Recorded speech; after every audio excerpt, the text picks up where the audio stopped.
Good day, everyone. This is Professor Leon, and I'm going to give you a tour of our course. Even if you are in the course 648413 or 648408, I am going to be giving a virtual tour of both of these courses because they share the same schedule and they also share the same syllabus. So as you can all see, the syllabus is found right here. If you click on the syllabus, regardless if it's the syllabus again for 648413 or if you're registered for 648408, it's the same syllabus. All of the changes are reflected in red. My virtual office hours via D2L instant message is Monday through Friday, 12:30 to 1:30 p.m. and 7 to 8 p.m. Saturday, 12:30 to 1:30 p.m. There's also the tech support number, which is 954-201-7521. You can also email me. You can email me at any time. Just allow me 24 hours to email you back. If you also would like audio communication, we can set up a date and a time for you to meet with me virtually via Zoom, Skype, or Blackboard Collaborate, and I will give you more information about that if you request that. So basically, with the COVID-19 outbreak, there are some important changes that have been made in the course. I will be posting one virtual lecture every week. These lectures are going to cover the material I need you to focus on and to read and to complete for the week. These lectures are going to be scheduled at least Monday or Tuesday. Class exercises. There are three remaining class exercises: the proposal paragraph, the annotated bibliography, and the assignment to outline. These I will no longer accept via email. I have drop boxes that I'm going to be showing you where they are, that you have to upload these assignments. They're uploaded in the same assignments drop boxes where the assignment 1 and the assignment 2 essays are located. So basically, student engagement, there's one last student engagement left. This is going to change because I looked at in-person participation before, and coming in late or leaving early as behaviors that would impact student engagement, but that's no longer the case because we are in remote learning. I'm going to be concentrating on whether you're logging into the course at least twice weekly, which I will be explaining in a little bit, whether you have been emailing me or using D2L Instant Message, whether you are uploading course exercises, whether you're posting responses and replies to discussions, which I will later explain. So again, one last student engagement check is worth 20 points. The revision discussions are for assignment 2 revisions that in person I would expect you to come to class and exchange with someone else your drafts for assignment 2 and complete an assignment 2 revision exercise. Well, these are going to be 4 separate exercises that are going to be located in the discussions Dropbox. So if we go to the discussions Dropbox, we click on communication and discussions, and you see here each discussion. So basically you would have to answer both parts of the discussion to be able to get credit. Part 1 would be posting a part of your draft and explaining what difficulties you've had in the draft. And part 2 would be to choose another classmate and evaluate that classmate's draft, in this case, that classmate's post, by answering the following questions. To be able to get full credit, you need to make sure that you post a response to the question and you reply to another classmate. So the revision discussions are worth the same as if they were to be conducted in person. And really nothing has changed from the grading method. There have not been any points deducted. There's no points that have been added. The grading style is the same. Again, if you want additional feedback from me in an assignment or an exercise that you upload in the Dropboxes, you can email me or you can request a virtual appointment. Absences. So this is going to be vastly different than how I took absences when we met in person. In remote learning, you're going to be required to log in at least twice weekly. So this doesn't mean logging in 1 minute and then logging out. I'm going to be checking for attendance at the beginning of every week. So, for example, next Monday, I'm going to be checking to see if students are engaging in discussions, uploading exercises, assignments, emailing me, etc. And that way, I'm going to be checking attendance in that fashion. Non-penalized absences. So what's going to count as an absence is if in one week you don't email me, you haven't logged in, you haven't posted to the discussions, you haven't uploaded into the drop boxes. All of these things would constitute absences. The absence policy still stays.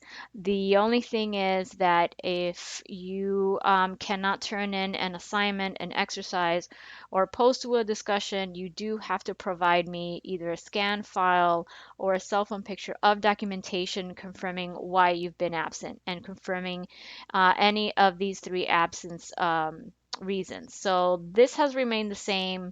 Again, what's a little bit different from the in-person class is that in remote learning, you will have to send me documentation of these absences. The lateness and the leaving early policy have been deleted because we no longer meet in person, and the withdrawal deadline date has been extended to March 31st if you decide to withdraw from the course. I hope this isn't the case, but again, we never know what's going to happen in the future. You just want to have that date in mind. Makeups. The makeup policy has remained the same.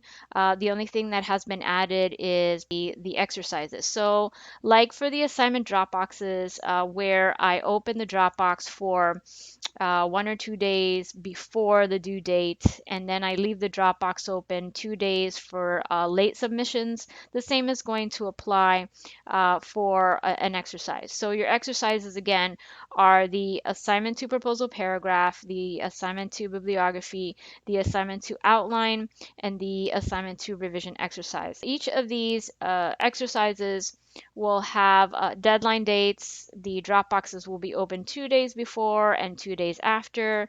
If you turn in your annotated bibliography, which is due on the 27th, if you turn it in on the 28th, I will have to deduct points for that date. So the same applies with the assignments. The only thing that doesn't apply is if, for example, you decided to rewrite one of your two assignments for and then turn it into the optional paper revision, then that is going to be a little bit different. I'm not going to allow any late submissions. Okay, so disruptive negative behavior, again, because we're not meeting in person, any emails, discussions, uploaded assignments or exercises, any disrespect towards me or other students in a virtual environment is going to have consequences. I'll let you read this particular policy later. And communication and attendance. So again, I'm going to be taking attendance every week. You have to log into the D2L course shell at least twice weekly. And what's going to count as being present is basically if you're engaging in discussions, if you're uploading exercises or your assignment. And again, I can go into the activity part of each student and see what each student is doing. Coursework page formatting, again, technical issues, you want to make sure that you have a device such as a desktop, computer, or a laptop that is reliable. Your technology has to be robust and it has to make sure that you don't have any type of technical issues. Writing help. So this has changed somewhat. We still have the Academic Success Center, we have the Writing Center, but they have, like everything else in the college, moved online.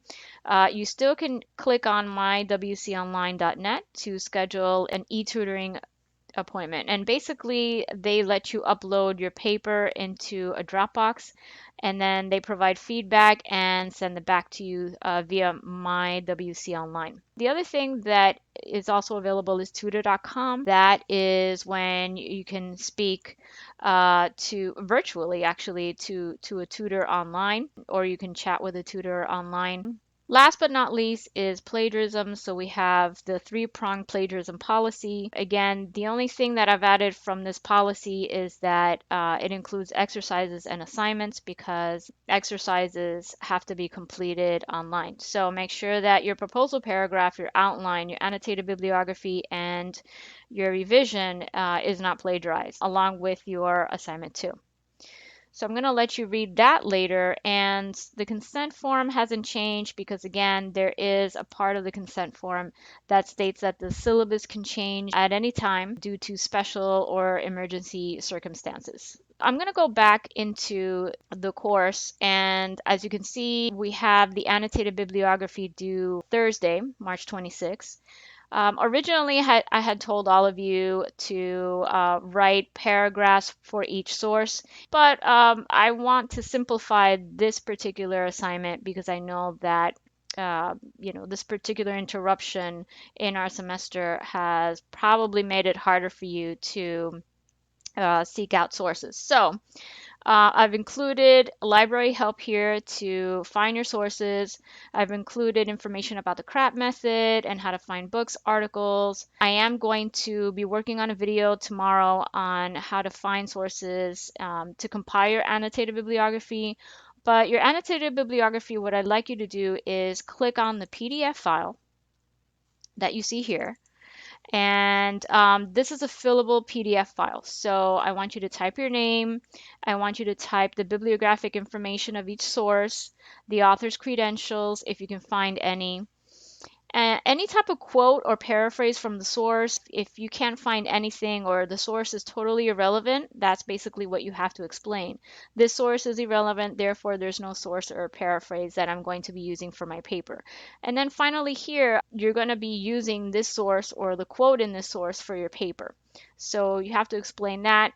Again, if the source is irrelevant, has nothing to do with your topic, you can say, I'm not going to be using a quote or a paraphrase because the source is completely irrelevant to my topic.